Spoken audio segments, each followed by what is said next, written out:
하나님 말씀 마가복음 2장 22절 말씀입니다. 신약성경 55면 마가복음 2장 22절 말씀입니다.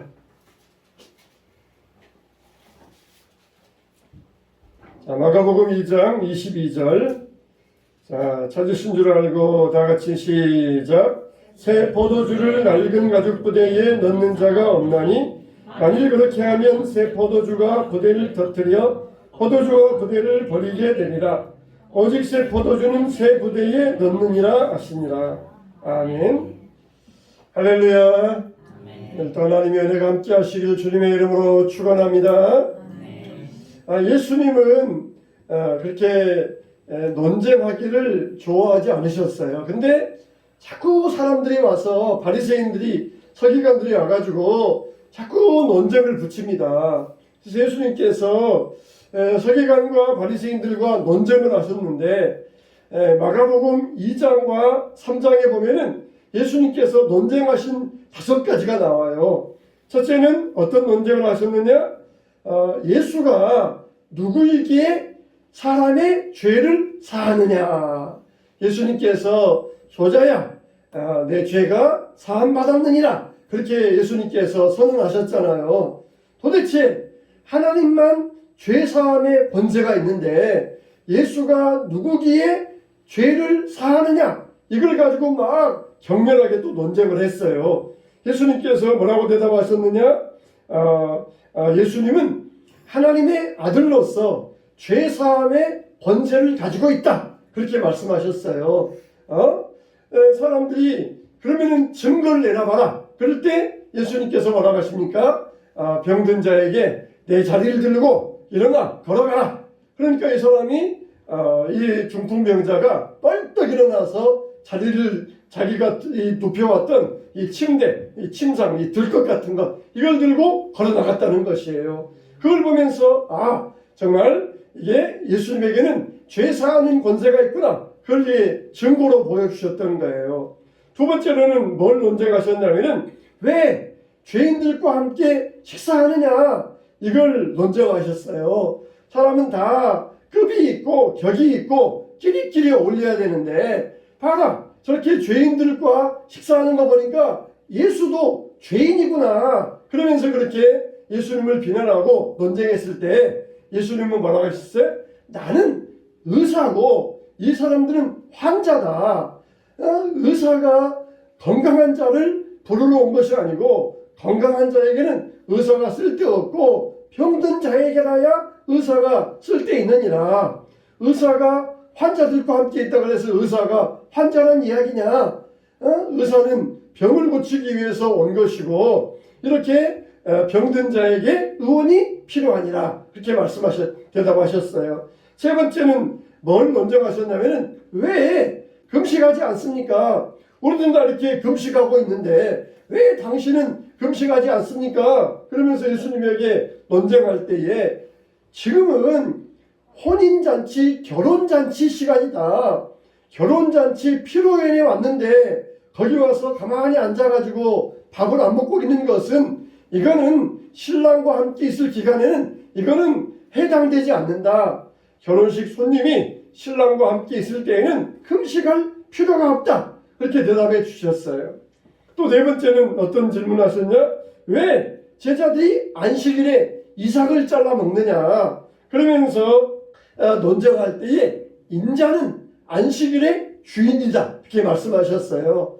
다섯 번째는 왜 안식일에 병을 고치느냐? 그럴 때 안식일에 악을 행하는 것보다 선을 행하는 게 나으니라.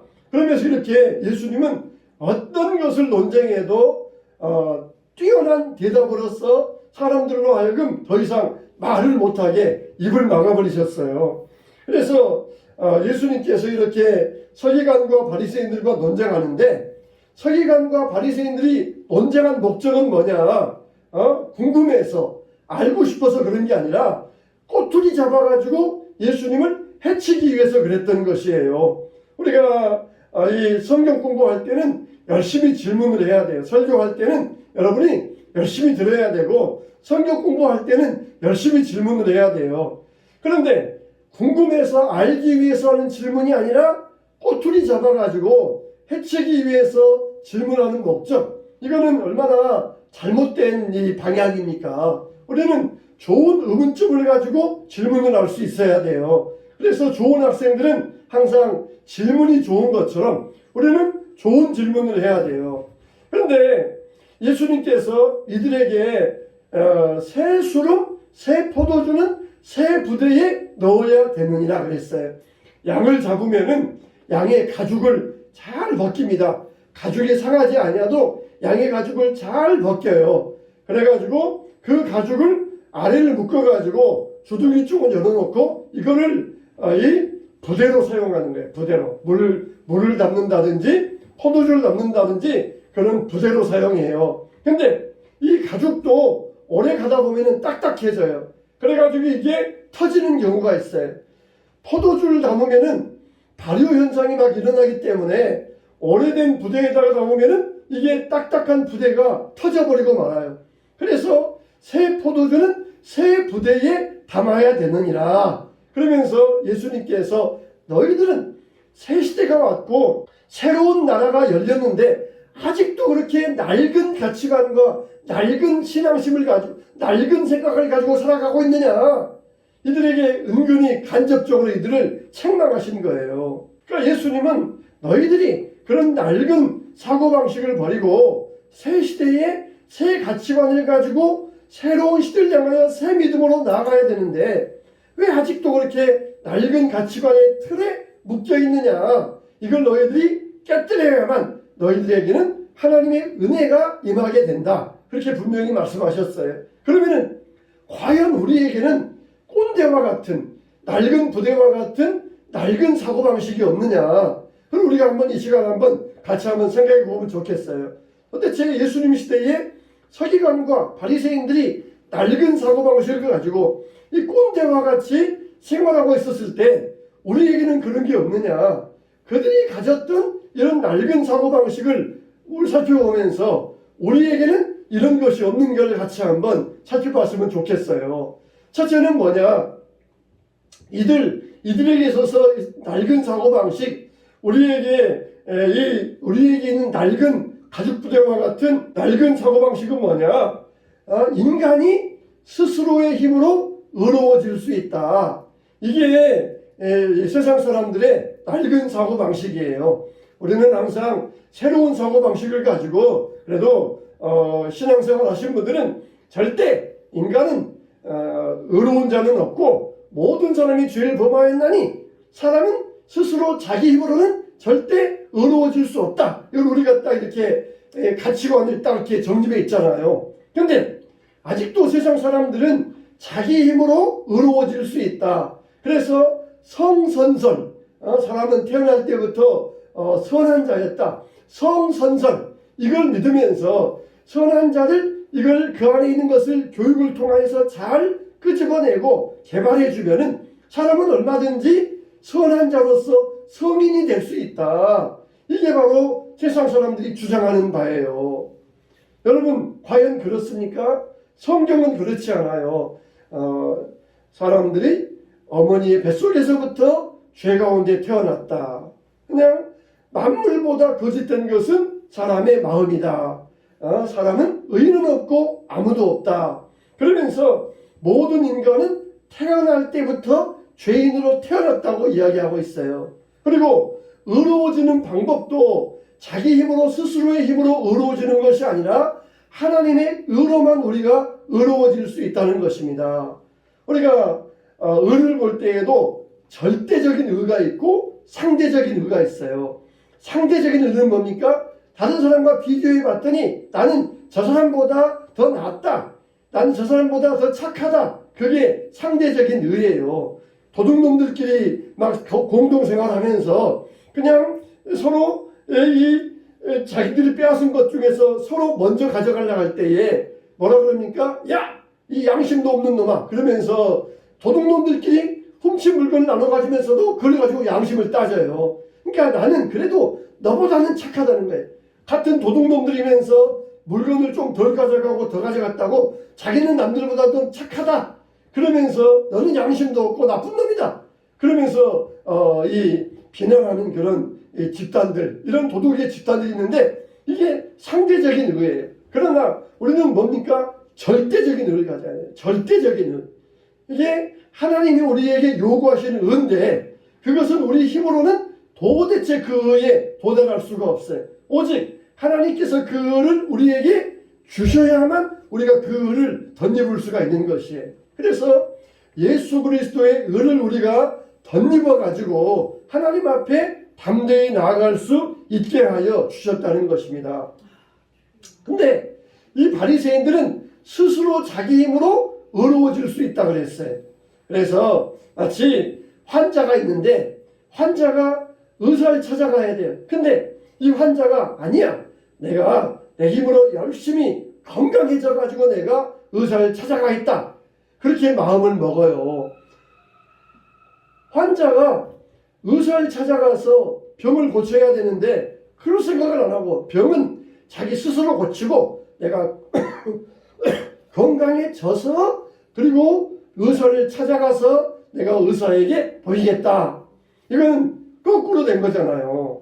요즘은 신체 나이가 있어요. 그래가지고 의사를 찾아갑니다. 그러면 의사가 우리 몸을 딱 진단해 보아요. 그러면서 당신은 지금 신체 나이가 몇 살입니다. 그래요. 가령 60살 되신 분에게 딱 건강을 검진해 본 다음에 당신은 지금 신체 나이가 30세입니다. 그렇게 이야기해 주면은 이 사람은 굉장히 기분이 업돼가지고 봐라 나 이렇게 건강하다고 했잖아. 나는 의사가 인정한 신체 나이 30세에 건강한 사람이야. 그러면서 으쓱해져 가지고 뻐기기 시작합니다. 병이 있으니까 의사를 찾아간 게 아니라 자기가 얼마나 건강한가 그걸 증명해 보이기 위하여서 의사 찾아가 가지고 의사에게 그런 진단을 받으면 막 뻐기면서 자기가 그렇게 건강하다 그러면서 막 자랑을 해요. 그런 사람들 자기 힘으로 의로워지려고 그럽니다. 의사 찾아가는 목적은 병이 있기 때문에 병 낫기 위해서 찾아가요. 하나님은 환자들만 부르셔요. 나 이렇게 건강하니까 내가 얼마나 건강한가 진단해 주세요. 그런 사람은 하나님은 안 받으셔요. 건강검진 안 받아요. 요즘은 병치료보다 건강검진이 훨씬 비싼데 하나님은 그런 사람은 안 받으셔요. 모든 사람이 다 죄인이니까 하나님께 나와서 병 고침 받기 원하는 사람들만 하나님은 받아주시는 것이에요. 그래서 우리에게는 나는 죄가 없다 이런 위선자와 나는 죄인입니다 자복하는 두 사람만 있을 뿐이지 세상에는 의인이라고는 있을 수가 없어요. 의인이면은 이거는 위선자예요. 우리는 오직 죄인인데 예수의 피로 우리가 깨끗해지길 원합니다. 내 죄를 자복하오니 회개하오니 용서해 주세요. 이런 사람만 예수님 앞에 나아가서 우리의 질병을 치료받을 수 있다는 것입니다. 그러니까 지금 예수님께서 세리들, 창기들, 병자들을 불러놓고 잔치를 벌였단 말이에요. 그래서 바리새인들이 와가지고 왜 당신은 죄인들과 함께 먹고 마십니까? 근데 여러분 세리와 창기는 죄인이라 하면 이해하겠는데 병자를 죄인이라고 했어요. 그 당시에 바리새인들은 어떤 사고방식이었냐면 병의 원인은 죄 때문이다. 그래서 병에 든 것은 죄 때문에 병이 들었으니까 저 사람은 죄인이다. 그렇게 무조건 낙인을 찍어놓고 세리, 창기, 병자는 무조건 다 죄인이다. 그렇게 그냥 이렇게 몰아가지고 사람들을 정죄해버렸던 것이에요. 자기들은 건강하니까 나는 죄인 아니다. 그러면서 환자들까지도 그렇게 이렇게 정죄해버렸던 것이에요. 그게 아니잖아요. 우리는 그게 아니잖아요. 그게 아닌데 바리새인들이 이렇게 정죄해가지고 이 사람들에게 이걸 뒤집어 씌웠던 것입니다. 그래서 예수님께서 이 잔치하시는 것은 천국의 모습을 미리 보여주신 것인데 이 사람들은 이 천국의 모습을 보지 못하고 그러면서 자기 힘으로 의로워지고자 하는 그런 노력만 했던 것이에요. 우리는 어떻습니까? 우리의 의는 다 낡아 빠진 옷과 같다 그랬어요. 오직 하나님의 은혜로만 우리가 의로워질 수 있다 그랬습니다. 저와 여러분들은 이 낡은 사고방식, 낡은 부대, 낡은 가치관을 버리고 오늘 또 주여 나를 새롭게 하여 주시옵소서.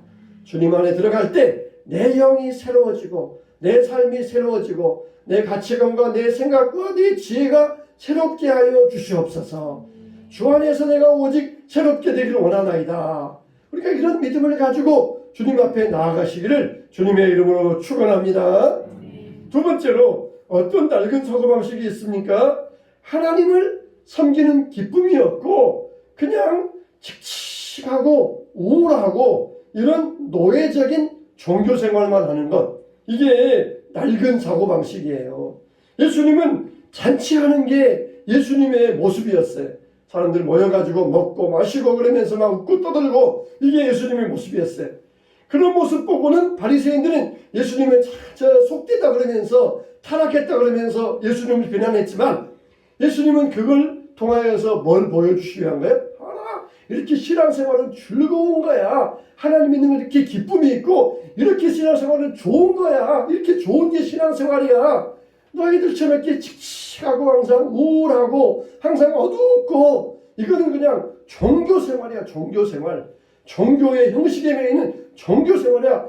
그러면 안 돼. 우리처럼 이렇게 신앙생활을 기쁘게 하면서 즐겁게 하면서 하나님께 영광 돌리고 이렇게 하는 게 얼마나 행복한 신앙생활이냐. 그걸 지금 예수님께서 이들에게 보여주고 계시는데, 이걸 이해를 못하고 항상 자기 고정관념으로 그냥 종교생활에 얽매여가지고 노예와 같이 항상 그래야 경건하고 그래야 거룩한 것처럼 이들은 이렇게 낡은 사고방식에 매여 있었던 것이에요. 그러면서 자기들은 금식하는데 왜 예수님과 제자들은 금식하지 않습니까? 그렇게 물어보았던 거예요. 혼인집 손님들이 신랑과 함께 있는데 금식할 필요 없다. 그러면서 지금은 잔치할 시간이다. 이렇게 천국은 즐거운 것이고 신앙생활은 기쁨이 넘치고 행복한 것이 신앙생활이다. 이걸 우리에게 분명히 가르쳐주고 계시는 것이에요. 혹시 여러분들 가운데도 신앙생활하면서 억지로 신앙생활하고 있지는 않습니까? 이런 낡은 우리가 종교의 모습의 습관을 버려야 돼요. 교회 나오는 시간은 어떤 시간이에요? 행복한 시간이고 기쁨의 시간인 거예요. 내가 놀러 가야 되는데 놀러 가는 시간을 막아버리는 나를 힘들게 하는 이게 교회 나오는 시간이 아니고, 하나님 앞에 나오는 것은 세상의 그 무엇과도 비교할 수 없는 가장 행복하고 즐겁고 기쁨의 시간이라는 것이에요. 근데 바리새인들은 일주일에 2번씩 금식했잖아요. 월요일과 목요일에 금식했어요. 우리는 금식하면은 대개 이제 24시간 금식하는데, 이들은 어떻게 했냐면 해 뜨는 시간부터 해 지는 시간까지 하루 12시간을 금식했어요. 그러니까 해 뜨기 직전에 먹다가 해 지면은 또 먹기 시작해요. 마치 요즘 이슬람 사람들이 라마단 기간에 그래요. 라마단 기간 동안에 일주일 동안 라마단 기간인데, 그러면은 해 떠 있는 동안에는 음식과 물을 마시면 안 돼요. 그러니까 해 뜨기 전에 실컷 먹어요. 그리고 하루 종일 굶고 있다가 해만 지면은 먹자판을 벌입니다. 먹자판을 벌여요. 그러니까 평상시보다 이때는 더 많이 먹어요. 그때가 되면은 식료품 가게가 돈이 나와요. 왜냐하면은 해만 자라 기다리고 있다가 해가 딱 지면은 그때부터 막 버려놓고 막 먹기 시작하니까 이게 무슨 난자판인지 무슨 금식이에요. 정말 절제하면서 정말 경건하게 금식을 해야 되는데, 사람에게 보여주기 위해서 봐라, 나는 이렇게 경건한 사람이야, 나는 이렇게 금식하면서 거룩하게 살고자 하는 사람이야. 그게 이 라마단 기간의 이슬람의 모습이고 예수님 당시에 바리새인들의 모습이었어요. 이렇게 사람에게 보이려고 하는 금식, 이거 얼마나 참 이 스트레스가 심했겠어요. 하나님께 보여드려야 되는데 사람에게 보이려고 그러니까 얼마나 참 이 스트레스가 심했겠습니까? 그런데 그렇게 월요일과 목요일에 금식하는데, 만일 결혼식 필요연이 있어요. 이 결혼식 필요연을 예수님 당신은 어떻게 했냐면 일주일 동안 했어요. 일주일 동안. 그러니까 이때는 가까운 친구들, 동네 사람들 불러가지고 멀리서 온 친척들은 자기 집에서 잠 재우면서 일주일 동안을 집을 열어가지고 먹고 마시고 결혼식 피로연이 일주일간 있었어요. 동네 사람들은 갔다가 또 오고 갔다가 또 오고. 만일 오늘날 그런다면은 완전히 살림이 거들날 거예요. 아마 사람들도 별로 오지 않을 거예요. 근데 예수님 당시에는 정말 가까운 친척들, 동네 사람들 불러가지고 그렇게 하니까 일주일 동안을 내내 하는 거예요. 근데 바리새인들은 어때요? 월요일과 목요일에 금식해야 되잖아요. 그래가지고 이제 자기들끼리 또 이제 서로 논쟁을 합니다. 결론이 뭐냐? 결혼식 기간에는 금식 안 해도 된다는 거예요. 신랑을 축하해주기 위해서 피로연에 가서 그냥 인상 찌푸리고 밥상에 앉아서 입을 꼭 다물고 있으면 안 된다.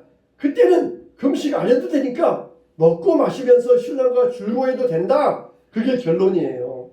그러니까 혼인집 신랑이 신랑과 함께 있을 때는 먹고 마셔도 된다. 그게 이제 결론이거든요. 예수님은 그걸 가지고 지금 신랑 대신 예수님이 이 땅에 오셔서 함께 지금은 결혼식하는 기간이니까 지금 이렇게 기쁘게 먹고 마시는 것이다. 그러나 신랑을 빼앗길 날이 오리니 그때는 금식할 것이니라. 금식하지 말라 하는 게 아니라 지금은 금식할 때가 아니다. 그리고 우리에게도 금식할 때가 있다는 것이에요. 다 우리는 지금이야 먹을 때도 있고 또 개인 사정에 따라서 금식할 때도 있고 또 교회에서 고난주간 때에는 한 끼씩 금식합시다 그렇게 금식을 선포하기도 하고 다양한 방법으로 해요. 그런데 우리는 그게 이제 규정에 얽매이지 아니하고 자유롭게 하는 게 그게 이제 우리의 모습이잖아요. 그러니까 분명한 것은 금식할 때도 있지만은 먹어야 될 때도 있다는 것이에요. 정말 내가 하나님 앞에 소원하고 기도할 때는 금식하면서 기도도 해야 되고 안 그럴 때에는 기쁨으로 즐거워하면서 먹고 마시면서 행복하게 지나들 때도 있고 그런다는 것이에요. 여러분 우리가 정말 하나님을 섬기면서 이 기쁨을 모르고 신앙생활하고 있다면 우리는 이미 낡은 부대의 낡은 사고방식, 낡은 신앙의 가치관을 가지고 살아가고 있는 것이에요. 그래서 뭐라 그랬어요? 항상 기뻐하라. 그냥 무조건 기뻐하라는 거예요. 무조건 기뻐하라. 감옥에 가도 기뻐하고 이 사람들에게 매일 맞아도 기뻐하고 사도 바울처럼 이렇게 사람들에게 쫓겨가지고 도망가도 기뻐하고 항상 기뻐하라. 우리 뇌라는 것은 그런다 그러잖아요. 내가 이 웃으면은 뇌도 기쁜 일이 있는 것으로 인식해가지고 뇌가 기쁨의 회로로 바뀌어요. 그러면은 온 몸이 그 기쁨 가운데서 온 세포들이 함께 기쁨의 이 사이클에 들어간다는 것이에요. 그러니까 항상 기뻐해. 무조건 기뻐해. 그냥 이 말은 앞뒤 따지지 말고 그냥 무조건 기뻐해. 무조건 좋아해. 무조건 기뻐해. 무조건 웃고 무조건 즐거워하고 그래야 좋은 거야. 그래야 참된 신앙이고 그래야 내 육신과 영혼이 너에게는 좋은 거다. 그러면서 우리에게 무조건 기뻐해라. 어떤 상황에서도 기뻐해라. 우리에게 신앙의 참된 맛은 뭐냐? 기쁨이라는 것을 우리에게 알려주셨어요. 그래서 우리가 정말 노예와 같이 기쁨이 없는 종교생활이 아니라 예수님과 함께 기뻐하고 즐거워하는 참된 신앙생활이 되시길 주님의 이름으로 축원합니다. 세 번째, 이들의 낡은 사고방식은 뭐였냐면은 안식일이 하나님의 선물인 것을 몰랐다는 것이에요. 안식일이 하나님의 선물이에요. 이들에게는 안식일의 규정이 있었어요. 뭐가 있었냐? 불을 피우지 말라, 그릇을 옮기지 말라, 800m 이상 걷지 말라, 매듭을 풀지 말라, 음식을 만들지 말라, 글자를 2자 이상 쓰지 말라, 글자를 2자 이상 지우지 말라. 또 그리고 밭을 갈지 말라, 추수하지 말라, 곡식단을 묻지 말라, 타작하지 말라, 키질하지 말라. 이게 안식일의 규정이에요. 만일에 전쟁이 일어났어요. 전쟁이 일어나서 싸워야 돼요. 안식일이 됐어요. 어떻게 해야 될까요? 차라리 전쟁에서 져서 죽을지언정 안식일에는 안 싸우겠다. 이럴 정도로 이들에게는 안식일의 규정이 아주 고정된 낡은 사고방식이었어요. 근데 예수님은 뭐라고 하셨습니까? 안식일에는 안식일은 사람을 위해 있다. 안식일의 주인은 예수님이다. 그리고 안식일은 선을 행하는 날이다. 그러면서 안식일의 참된 의미를 가르쳐 주셨어요. 안식일은 누구를 위해 있다? 하나님을 위해 있는 게 아니에요. 하나님은 휴식이 필요 없어요. 하나님은 영원하신 분이니까 피곤치 아니하시고 쉬지 아니하시고 휴식할 필요가 없어요. 근데 우리들을 위해서 안식일을 주신 거예요. 6일 동안 일하고 7일째 되는 날은 안식하라. 사람을 위해서 있다는 거예요. 그러면은 야, 안식일이 사람을 위해서 쉬는 날이니까 안식일은 무조건 집에서 늦잠 자고 아무 일도 안 하고 무조건 휴식하면 된다? 안 된다? 안 된다는 거예요. 두 번째가 뭐예요? 안식일의 주인은 예수님이다. 그렇기 때문에 안 된다는 거예요. 안식일의 주인이 예수님이에요. 우리는 안식일에 주인 대신 주님을 섬기는 예배하기 위해서 안식일을 지내야 돼요. 근데 안식일이 사람을 위해 있느냐? 그러니까 안식일은 쉬고 먹고 자고 놀고 그러는 날로 그렇게 사람들은 생각하는데 하나만 알고 둘은 모르기 때문이에요. 안식일은 뭐다? 안식일의 주인은 예수님이다. 세 번째는 뭐냐? 안식일에는 선을 행해야 된다. 좋은 일 행해야 된다. 안식일에는 좋은 일 해야 돼요. 좋은 일은 마음껏 해야 돼요. 좋은 일은 마음껏 해야 돼요. 예배도 드리고 전도도 하고 또 구제도 하고 이 좋은 일 마음껏 해야 돼요. 마음껏. 그러니까 안식일은 무조건 쉬고 놀고 먹는 날이 아니라 주님 대신 주인 대신 주님을 섬기면서 선한 일을 하는 날, 이게 바로 안식일이에요. 여러분, 우리가 하나님께로부터 예수님께로 우리는 의의 새 옷을 입은 자들이에요. 근데 시간이 지나다 보니까 점점 옷이 낡아지면서 점점 이 사고방식이 낡은 사고방식으로 가고 있어요. 우리는 이 낡은 사고방식을 버리고 다시 우리는 새 포도주를 새 부대에 담을 수 있어야 됩니다. 하나님은 우리를 날마다 새롭게 해주셔요. 날마다 우리의 영혼을 독수리와 같이 새롭게 하시고 강건케 하신다고 했습니다. 여러분은 어떻습니까? 이 과거에 낡은 모습이 있다면 이걸 버리고 새롭게 나아가야 됩니다. 우리의 낡은 가치관과 생각을 버리고 새 부대를 준비하여서 새 포도주를 담을 수 있어야 돼요. 그래서 낡은 것을 붙들고 살아가면 안 됩니다. 새 포도주를 담을 새 부대를 준비할 수 있어야 돼요. 항상 주님의 은혜 안에서 낡은 것을 버리고 새로워지고 강건해지고 날마다 행복하게 주님을 섬겨 나아가시기를 주님의 이름으로 축원합니다.